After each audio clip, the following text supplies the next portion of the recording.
السلام علیکم ورحمۃ اللہ وبرکاتہ۔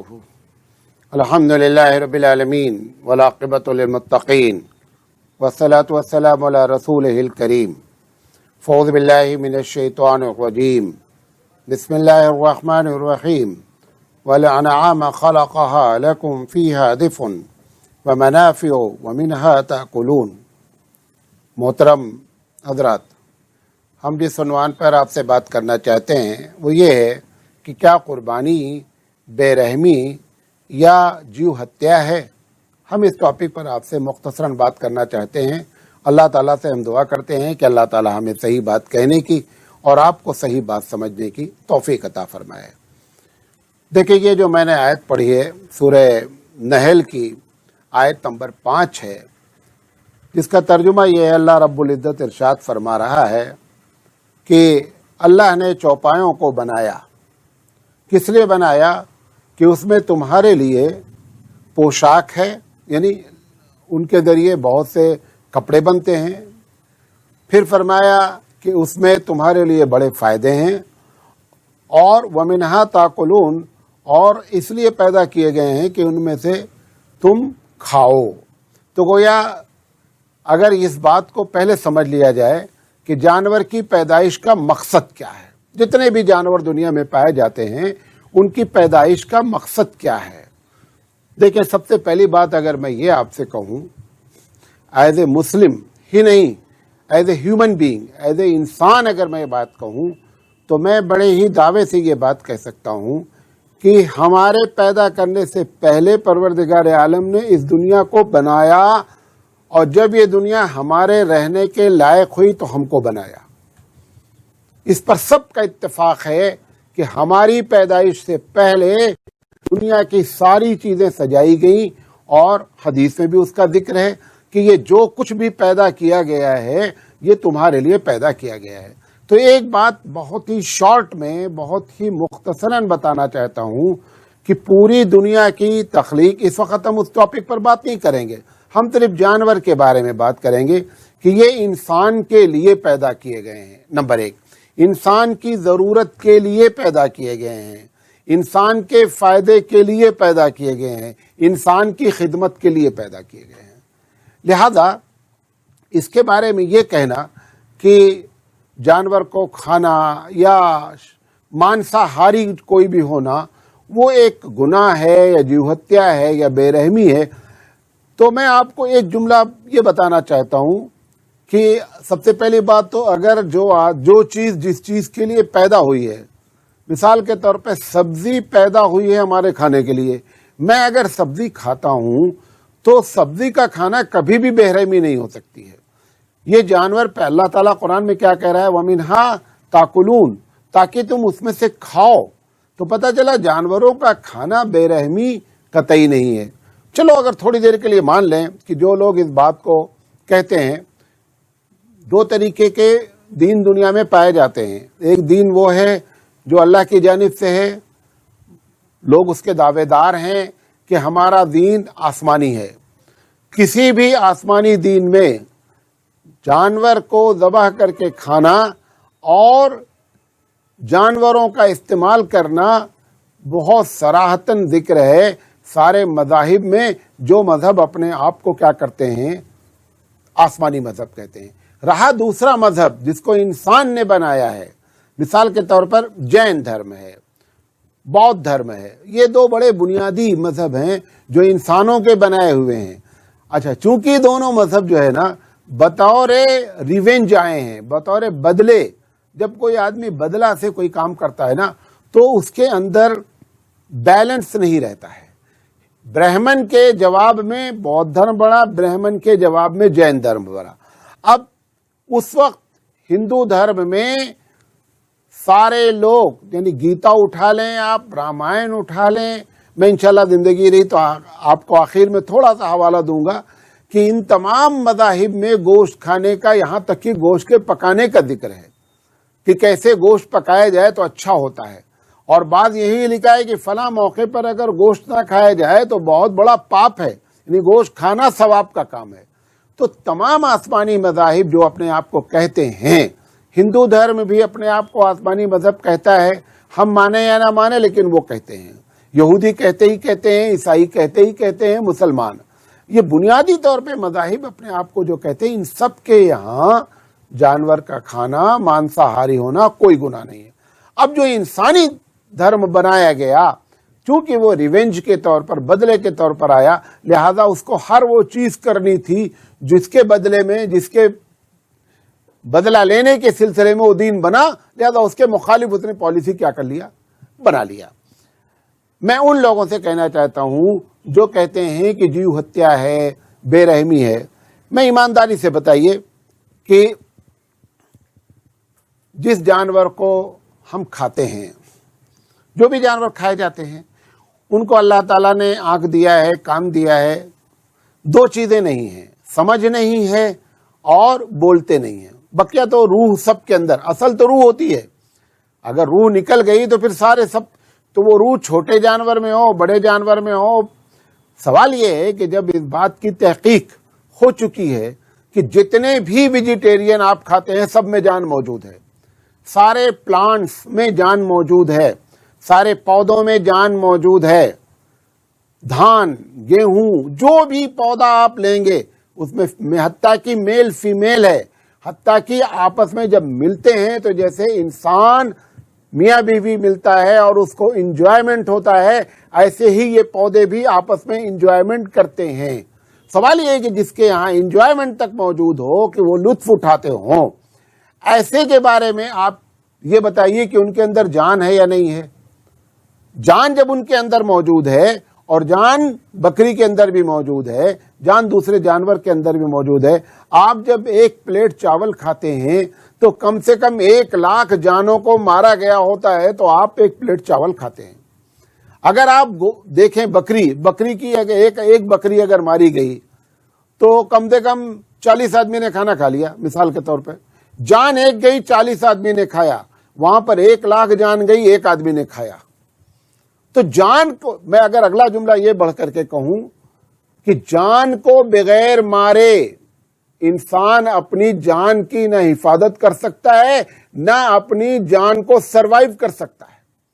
ہر آدمی کو جان مارنا ہی مارنا ہے، آپ چاہے پلانٹس کی جان ماریں اور چاہے بکری کی جان ماریں، روح کے لحاظ سے دونوں میں کوئی فرق نہیں ہے، اس کے اندر بھی روح موجود ہے، اس کے اندر بھی روح موجود ہے۔ مجھ سے ایک جین سے ایسے گفتگو ہونے لگی، انہوں نے کہا، ہم نے پوچھا آپ یہ ماسک کیوں لگاتے ہیں؟ تو انہوں نے کہا ہمارے لگانے کی وجہ یہ ہے کہ جو اس خلا میں، جو اس اسپیس میں مختلف قسم کے کیٹاڑو، جو بیکٹیریا، جراثیم ہوتے ہیں، وہ بیچارے ہمارے منہ میں چلے نہ جائیں اور وہ ہماری وجہ سے مر نہ جائیں، کیونکہ ان کے اندر جان ہوتی ہے۔ وہ اتنا احترام کرتے ہیں جان کا۔ تو میں نے ان سے پوچھا کہ آپ دہی کھاتے ہیں کہ نہیں کھاتے ہیں؟ تو انہوں نے کہا کھاتا ہوں۔ ہم نے کہا ایک کٹورے دہی میں اگر مائکروسکوپ سے دیکھا کر کے آپ کو بتا دیا جائے کہ ایک کٹورے دہی میں کم سے کم 1,00,000 کیٹاڑو ہوتے ہیں جو آپ دہی کھاتے ہیں اس میں بلبلاتے رہتے ہیں، تب وہ دہی بنتا ہے، تبھی اس کے اندر ٹیسٹ آتا ہے۔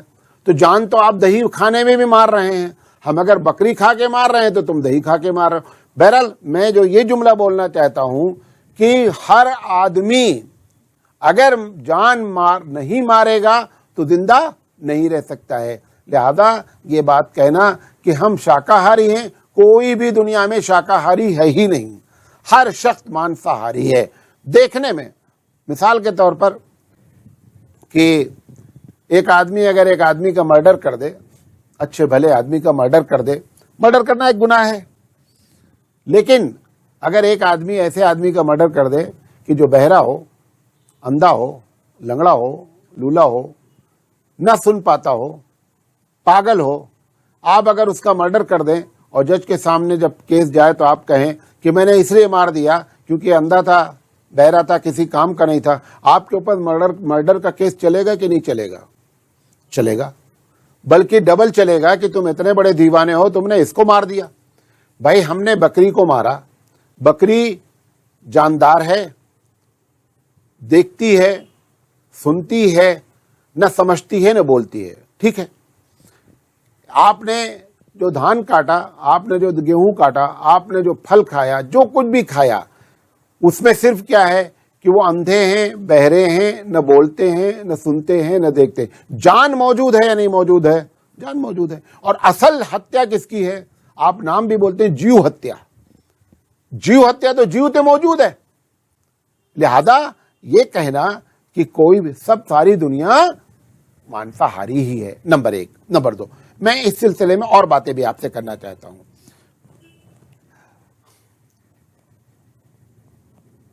قدرت نے ان جانوروں کو، اگر آپ یہ مانتے ہیں کہ اس پوری کائنات کا خالق مالک ہمارا اللہ ہے، جس کو آپ مالک کہہ لیں، ایشور کہہ دیں، گاڈ کہہ لیں، جو بھی چاہے کہہ لیں، اگر وہ مالک ہے ہمارا، تو سوال یہ ہے کہ اگر یہ جان لینا گناہ ہے تو ایسے جانور اس نے کیوں پیدا کیے جو صرف ٹوٹل مانساہاری ہی ہیں؟ اس کو پیدا ہی نہیں کرنا چاہیے تھا، کیونکہ یہ تو بے رحمی کی بات ہو گئی کہ ایسے جانور پیدا کر دیے۔ شیر ہے مثال کے طور پر، شیر کا کام کیا ہے؟ شیر کا کام یہ ہے کہ وہ ہمیشہ مانساہاری ہی رہتا ہے، گوشت ہی کھاتا ہے، نان ویج ہی اس کا جو ہے، اسی کے اوپر اس کا جیون کیا ہوتا ہے، اس کی زندگی چلتی ہے۔ تو سوال یہ ہے کہ سب سے پہلا اعتراض تو مالک کے اوپر ہونا چاہیے کہ مالک نے جو ہے ایسے جانوروں کو کیوں پیدا کیا۔ نمبر دو طریقے کے دانت ہوتے ہیں۔ کتنے طریقے کے دانت ہوتے ہیں؟ دو طریقے کے دانت ہوتے ہیں۔ ایک دانت وہ ہوتا ہے جو صرف سبزی کھانے کی صلاحیت رکھتا ہے، ایک دانت وہ ہوتا ہے جو صرف گوشت کھانے کی صلاحیت رکھتا ہے۔ سوال یہ ہے کہ اللہ تعالیٰ اگر شیر کو گوشت کھانے کی صلاحیت نہ دیتا تو شیر بھی کیا ہوتا؟ شاکاہاری ہوتا۔ تو شیر کو اس نے جو دانت دیا وہ مانساہاری دیا۔ تو اگر مانساہاری ہونا کوئی گناہ ہے تو شیر کا دانت، شیر بھی گناہ کر رہا ہے، یا وہ سارے جانور جو مانساہاری ہیں وہ گناہ کر رہے ہیں۔ بکری گوشت کھانا چاہے نہیں کھا سکتی، شیر بڑا طاقتور ہے لیکن گھاس کھانا چاہے تو گھاس نہیں کھا سکتا ہے۔ یہ ہمارے اللہ کا ایک نظام ہے۔ اچھا اب دیکھیے، انسان ایک ایسا حیوان ناطق ہے، بولنے والا ایک ایسا جاندار چیز ہے کہ جو سبزی کھانا چاہے تو اس کے دانت سبزی کھانے کے لائق ہیں، اور اگر گوشت کھانا چاہے تو اس کے دانت گوشت۔ سوال یہ، دانت ہم نے تو نہیں بنایا ہے، دانت بنانے والا پروردگار عالم ہے۔ تو پروردگار عالم نے اگر ہم کو مانساہاری نہ بنایا ہوتا تو ہم شاکاہاری ہی ہوتے، ہم ویجیٹیرین ہی کھاتے، ہم ہمیشہ نان ویج کبھی کھا ہی نہیں سکتے تھے کیونکہ دانت ہی ہمارے پاس نہیں تھے، جیسے بکری ہے۔ لیکن پروردگار عالم نے جب دونوں طریقے کے دانت بنائے ہیں تو یہ اس بات کی دلیل ہے کہ پروردگار عالم نے ہم کو دونوں کھانے کی صلاحیت دے کر بتایا ہے کہ نہ شاکاہاری ہونا جیو ہتیا ہے اور نہ مانساہاری ہونا جیو ہتیا ہے۔ پھر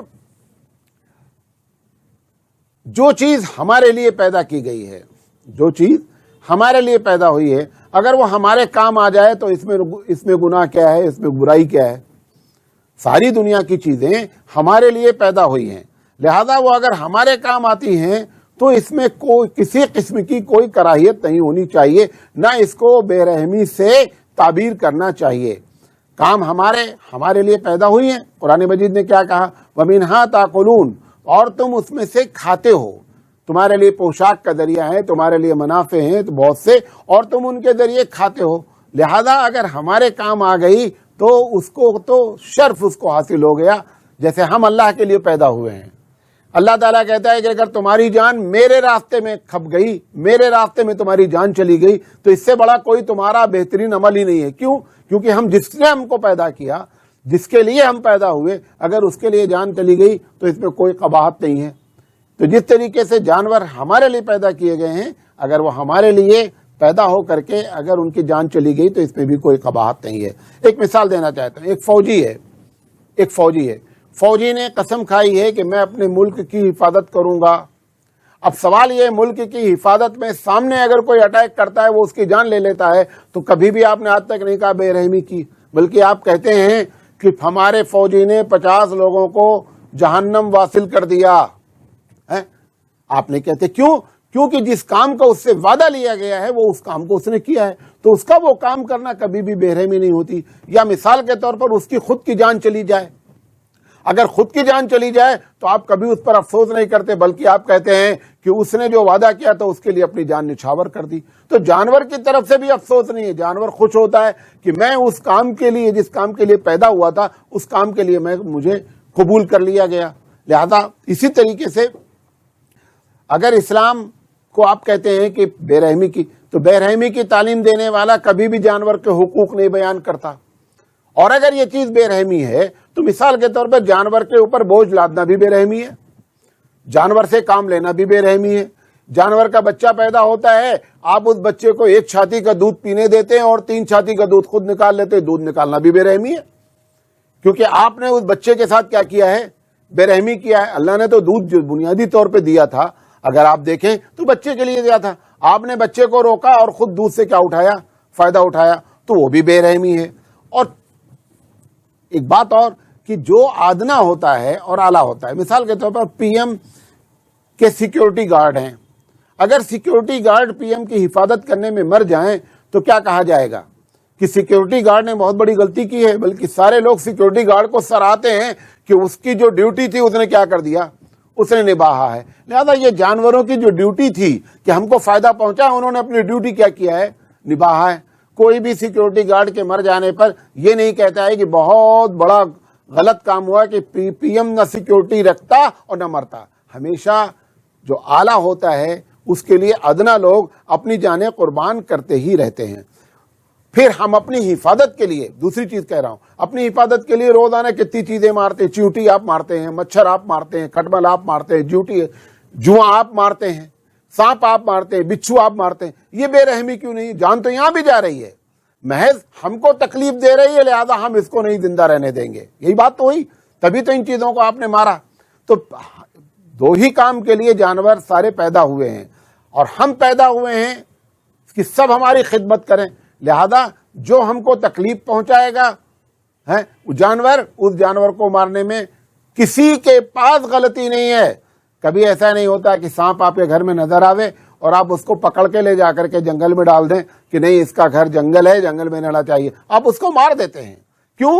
حالانکہ ابھی اس نے نقصان پہنچایا بھی نہیں ہے، 99% وہ نقصان نہیں پہنچایا رہتا، اور اس کے باوجود کیا کیا جاتا ہے؟ مار دیا جاتا ہے۔ چلو کھٹمل نے نقصان پہنچا دیا، مچھر نے نقصان، بچھو، ہزاروں بچھو، کروڑوں بچھو مار دیے جاتے ہیں، کسی کو انہوں نے ڈنگ، اور اس آدمی نے مارا جس کو ڈنگ نہیں مارا، صرف آپ نے دیکھ لیا بچھو اور آپ نے کیا کر دیا؟ بچھو کی جان لے لیا۔ تو صاحب بچھو کی جان لینا بھی بے رحمی ہوگا، کیونکہ جان تو یہاں بھی گئی ہے۔ اسی طریقے سے ہم پر جب کوئی حملہ آور ہوتا ہے، جس وقت حملہ آور ہوتا ہے، مطلب ایک فوج ہے، فوج کے اوپر اگر کوئی حملہ آور ہوتا ہے، وہ فوج اگر اپنے ڈیفنس میں اپنے سامنے والے کو مار دیتی ہے تو کوئی نہیں کہتا بے رحمی ہوئی ہے۔ تو یہ جو جانور کو آپ مارتے ہیں جو آپ کے لیے نقصان دہ ہیں، ابھی حملہ بھی نہیں کیا ہے اور آپ نے ان کو مار دیا ہے، اس کے باوجود یہ بے رحمی نہیں کہلاتی ہے۔ اسی طریقے سے اللہ ان جانوروں کو زیادہ پیدا کرتا ہے جو قربان ہوتے ہیں۔ مزے کی بات سن لیجئے، جو جانور ذبح ہوتے ہیں، کھائے جاتے ہیں، ان کی پیداوار ہمیشہ زیادہ ہوتی ہے۔ آپ دیکھیں تقریباً 65 سے 67% لوگ مٹن کھاتے ہیں پوری دنیا میں۔ کتے کھانے والے کتنے لوگ ہیں؟ اگر چائنا اور ناگالینڈ کو ہٹا دیا جائے تو 1% سے زیادہ لوگ دنیا میں کتا نہیں کھاتے ہیں۔ ایسا نہیں کہ چائنیز سارے کتے کھاتے ہیں یا ناگالینڈ میں سارے لوگ کتے کھاتے ہیں، جو کتے کھاتے ہیں وہ 1% ہے۔ 1% کتا کھاتے ہیں، لیکن آج تک بکری کی پاپولیشن کتے کے پاپولیشن سے کیا ہوئی؟ کم نہیں ہوئی۔ بکری 67% لوگ کھاتے ہیں، کتا بچہ بھی زیادہ دیتا ہے، کھانے والے بھی کم ہیں، اس کے باوجود ان کی جن سنکھیا، ان کی پاپولیشن کم ہے۔ بکری کھانے والے 67% ہیں، ان کے بچے بھی کم ہوتے ہیں، اس کے باوجود ان کی ہمیشہ کیا ہوتی ہے؟ برکت ہوتی۔ کیوں؟ کیونکہ ہمارا رب جو اس دنیا کو ریموٹ سے چلاتا ہے نا، وہ جانتا ہے کہ کون سی چیز ہمارے بندوں کے لیے فائدہ مند ہے، لہذا وہ کتے کو ہمیشہ پاپولیشن کو ڈاؤن رکھتا ہے اور بکری کی پاپولیشن کو کیا کرتا ہے؟ اونچا رکھتا ہے۔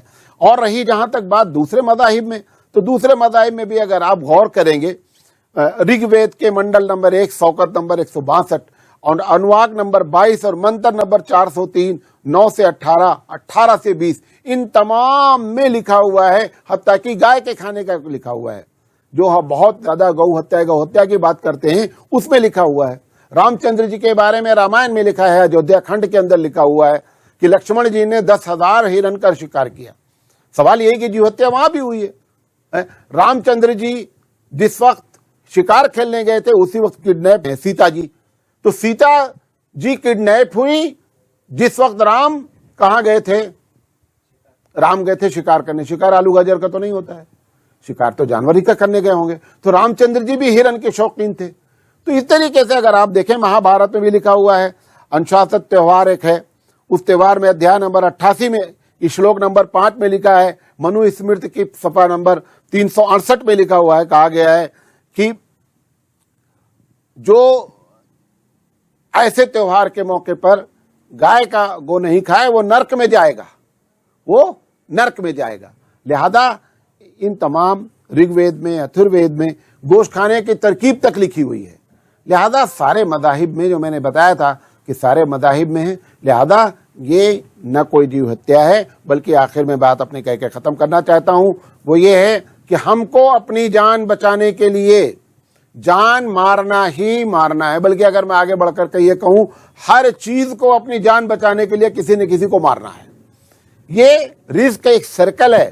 ہم بکری کو کھاتے ہیں، ہم کو کیڑے کھا لیتے ہیں، کیڑے کو مرغی کھا لیتی ہے، مرغی کو ہم پھر کھا لیتے ہیں. یہ ایک سرکل ہے رزق کا. پروردگار عالم نے ایک سرکل چلا رکھا ہے رزق کا. یہی معنی ہے کہ پروردگار عالم رزاق ہے. لہذا اگر آپ اس کو بے رحمی کہتے ہیں تو ساری دنیا بے رحم ہے، کوئی بھی رحم والا نہیں ہے. لہذا اسلامی پالیسی کو سمجھنے کی کوشش کریں. اللہ سے دعا ہے کہ اللہ تعالی ہمیں صحیح بات کہنے کی اور سمجھنے کی توفیق عطا فرمائے. وآخر دعوانا ان الحمدللہ رب العالمین.